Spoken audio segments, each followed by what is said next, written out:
वर्ष 2023 समाप्त होने में 1 माह शेष है, लेकिन 1 माह से शेष रहो। वर्ष 2023 भारत की वैश्विक भूमिका के लिए याद किया जाएगा। जनवरी 21 से दिसंबर 22 तक 2 वर्ष के लिए भारत ने सुरक्षा परिषद के अस्थायी सदस्य के रूप में प्रभावी भूमिका निभाई है।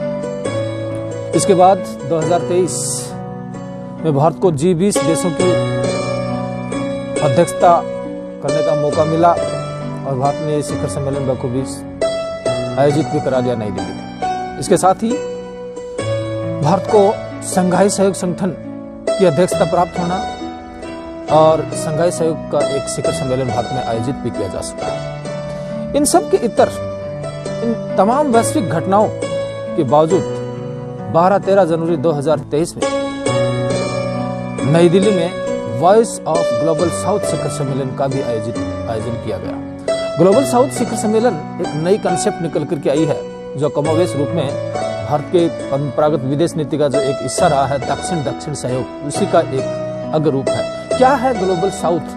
ये एक मुद्दा अभी छाया हुआ है। ये शब्दावली वैसे तो वैश्वीकरण की देन है। वर्तमान में ग्लोबल साउथ का तात्पर्य एक ही है कि दुनिया के सभी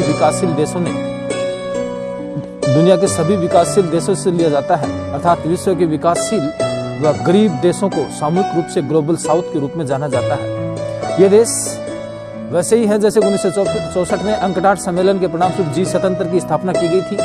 G77 समूह में वर्तमान में 132 देश हैं, लेकिन ग्लोबल साउथ में लगभग 125 देशों का ये संगठन है जो कि विकासशील अवस्था में है। इसमें गरीब देश भी शामिल हैं और ये सब इन सब का नेतृत्व भारत कर रहा है। एक तरीके से इनको ये कहा जाए कि इन नवोदित देशों को तीसरी दुनिया के देशों के रूप में भी या तृतीय विश्व के नाम से भी जाना जा सकता है।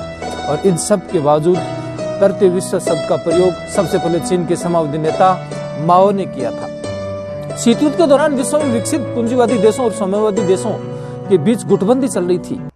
चीन का तर्क था कि वह इन दोनों ही गुटों में शामिल नहीं होता है। इस प्रकार विकसित पूंजीवादी देशों को प्रथम विश्व तथा विकसित साम्यवादी देशों को द्वितीय विश्व और गरीब और विकासशील देशों को तृतीय विश्व की संज्ञा दी गई। ठीक इसी प्रकार वर्तमान वैश्वीकरण के दौर में ग्लोबल साउथ अर्थात विश्व के विकासशील व गरीब देशों को सामूहिक रूप से जो एक मुहावरा दिया गया है, ये भी अपनी भूमिका निभा रहा है। और भारत के नेतृत्व में शीत युद्ध काल में शुरू किया गया गुट निरपेक्ष आंदोलन तीसरी दुनिया के देशों का ही आंदोलन